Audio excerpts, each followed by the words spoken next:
మీరు ఇంటికి తాళం వేసి ఆఫీస్కో ఆసుపత్రికో వెళ్తున్నారా? అయితే తస్మాత్ జాగ్రత్త. మీ ప్రతి కదలికను ఎవరో గమనిస్తుంటారు. కేవలం గంటన్నరలోనే మీ జీవిత కాలాన్ని దోచేసే కిలేడీలు పొంచి ఉన్నారు. వీరు మామూలు దొంగలు కాదు. సూటు బూటు వేసుకొని విమానాల్లో తిరిగే హైటెక్ నేరగాలు. ఉండేది ఉత్తర భారతంలో, స్కెచ్ వేసేది ఆంధ్రాలో. దోచేసిన సొమ్ముతో విదేశాల్లో షికార్లు చేస్తూ ప్రముఖ పర్యాటక ప్రాంతాల్లో జల్సాలు చేయడం వీరికి అలవాటు. ఒక్కసారి కాదు, రెండుసార్లు కాదు, లెక్కలేనన్ని సార్లు దోపిడీలు చేయడం, బెయిల్పై రావడం వీరికి వెన్నతో పెట్టిన విద్య. అసలు ఈ విమాన దొంగల గుట్టను గుంటూరు పోలీసులు ఎలా రట్టు చేశారు? వందల కిలోమీటర్ల దూరం వెళ్ళి ఆ నిందితుల ఆట ఎలా కట్టించారు? సంచలనం రేపుతున్నటువంటి ఈ క్రైమ్ స్టోరీ పూర్తి వివరాలు ఇప్పుడు చూద్దాం.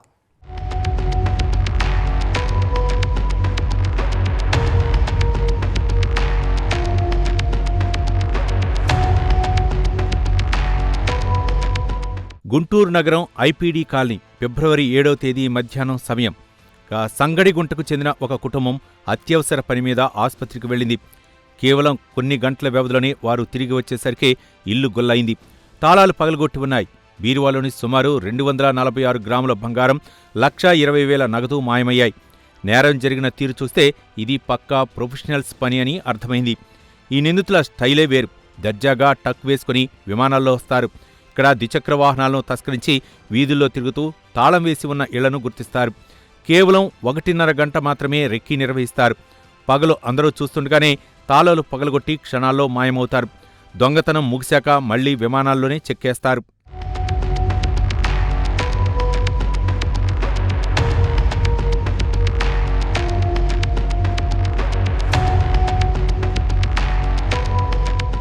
పోలీసులకు ఫిర్యాదు అందగానే లాలాపేట పోలీసులు రంగంలోకి దిగారు.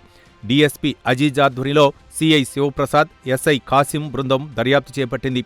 ఘటనా స్థలంలో లభించిన ఆధారాలు, నగరంలోని వేల సంఖ్యలో ఉన్న నిఘా నేత్రాలను జల్లెడపట్టారు.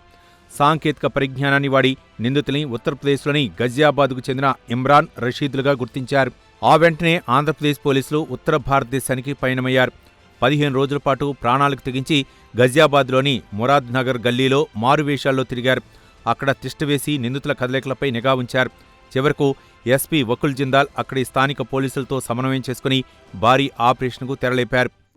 సో ఈ కేసును ఒక సవాల్గా తీసుకొని దీంట్లో టెక్నికల్ ఇన్వెస్టిగేషన్ బేసిస్ మీద ఒక ముద్దాయిని ఎస్టాబ్లిష్ చేయడం జరిగింది. ఇమ్రాన్ అనే ముద్దాయి గాజియాబాద్లో ఉంటాడు.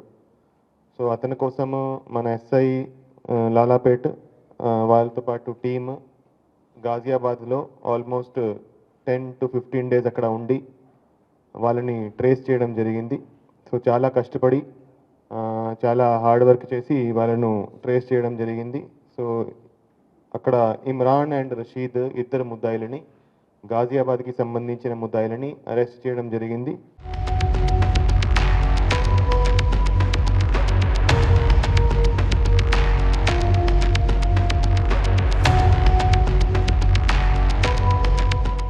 ఎట్టకేలకు పోలీసుల వల్ల నిందితులు చిక్కారు. వారి వద్ద నుండి 133 గ్రాముల బంగారం, 132 వజ్రాలు మరియు 4 లక్షల నగదుని స్వాధీనం చేసుకున్నారు. విచారణలో విస్తుపోయే నిజాలు వెలుగు చూశాయి. చోరీ చేసిన సొమ్ముతో వీరు సౌదీ అరేబియా, గోవా, ముస్సోరీ వంటి పర్యాటక ప్రాంతాల్లో రాజ్యభోగాలు అనుభవిస్తున్నారు. కేవలం ఆంధ్రప్రదేశ్లోనే కాదు, యానాం, రాజమండ్రి, తుని, పెద్దాపురం వంటి ప్రాంతాల్లో కూడా వరుస చోరీలకు పాల్పడినట్లు ఒప్పుకున్నారు. జైలుకు వెళ్లడం, బెయిల్పై రావటం, మళ్లీ విమానం ఎక్కి దొంగతనాలకు రావటం వీరికి అలవాటుగా మారింది. 7 సంవత్సరాల కంటే తక్కువ శిక్ష పడే కేసులో నిందితులకు రిమాండ్ లభించకపోవడం దర్యాప్తులో ఎదురవుతున్న పెద్ద సవాలని పోలీసులు పేర్కొన్నారు. వాళ్ళ దగ్గర నుంచి 133 గ్రామ్స్ గోల్డ్ రికవర్ చేయడం జరిగింది, వర్త్ అబౌట్ 8 lakhs. అదేవిధంగా 132 చిన్న చిన్న డైమండ్ పీసెస్, అదేవిధంగా 4 lakhs క్యాష్ కూడా రికవర్ చేయడం జరిగింది. సో ఈ 133 గ్రామ్స్ గోల్డ్ అండ్ డైమండ్స్ అన్నీ కూడా ఈ కేసు సంబంధించిన ప్రాపర్టీ. ఈ క్యాష్ ఏదైతే రికవర్ చేశామో అది రాజమండ్రి అండ్ పెద్దాపురం సంబంధించిన కేసెస్కి సంబంధించిన ప్రాపర్టీ. ఎవరైతే ఇద్దరు ముద్దాయిలు ఉన్నారో వాళ్ళు గాజియాబాద్కి సంబంధించిన ముద్దాయిలు. వాళ్ళు అక్కడ గాజియాబాద్ చుట్టుపక్కల దొంగతనాలు చేస్తూ ఉంటారు. అదేవిధంగా ఆంధ్రాలో కూడా ఈ యనం, రాజమండ్రి, తుని ఏరియాలో వాళ్ళ మీద కేసులు ఉన్నాయి. వాళ్ళు నార్మల్గా ఈ దొంగతనాలు చేసి ఆ, ఆ, జల్సాలు చేయడము, బయట తిరగడము, గోవా, మసూరి అట్లాంటి టూరిస్ట్ ప్లేసెస్లో తిరగడము. అదేవిధంగా వాళ్ళు దొంగతనం చేసేటప్పుడు కూడా వాళ్ళు ఫ్లైట్లో ఇక్కడికి వచ్చి దొంగతనం చేసి మళ్ళీ ఫ్లైట్లోనే తిరిగి వెళ్ళడం అనేది జరుగుతూ ఉంటుంది. సో ఈ కేసులో కూడా ఏదైతే ఇప్పుడు మన దగ్గర కేసు రిజిస్టర్ అయిందో దాంట్లో కూడా వాళ్ళు ఫ్లైట్లో వచ్చి ఇక్కడ దొంగతనం చేసి మళ్ళా ట్రైన్ ఎక్కి గాజియాబాద్కి వెళ్ళడం జరిగింది.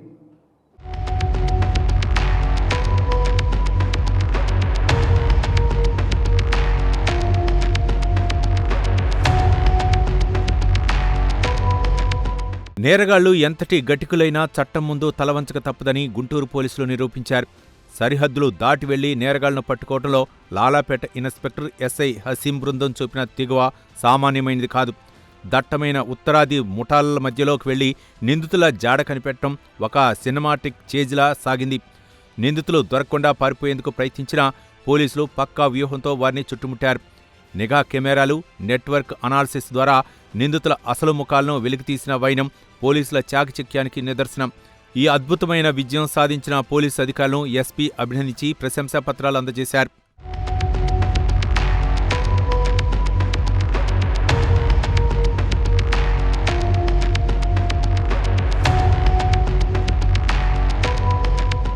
చూశారుగా, దొంగలు అప్గ్రేడ్ అవుతున్నారు. సూటు బూటు వేసుకొని వచ్చేవారే కాదు, విమానాల్లో తిరిగేవారు కూడా నేరగాలు కావచ్చు. మీరు ఇంటికి తాళం వేసి వెళ్ళేటప్పుడు చుట్టుపక్కల వారిని అప్రమత్తం చేయండి. వీలైనంత వరకు విలువైన వస్తువులను ఇంట్లో ఉంచకండి. చట్టంలోని లొసుగులను వాడుకొని బెయిల్పై వచ్చి మళ్ళీ నేరాలు చేస్తున్న ఇలాంటి ముఠాల పట్ల ప్రజలు అప్రమత్తంగా ఉండాలి. ఎక్కడైనా అనుమానాస్పద వ్యక్తులు కనిపిస్తే వెంటనే స్థానిక పోలీసులకు సమాచారం ఇవ్వండి. భయం వద్దు, జాగ్రత్తగా ఉండండి. నేరగాళ్లకు శిక్ష పడే వరకు పోలీసులు విశ్రమించారు.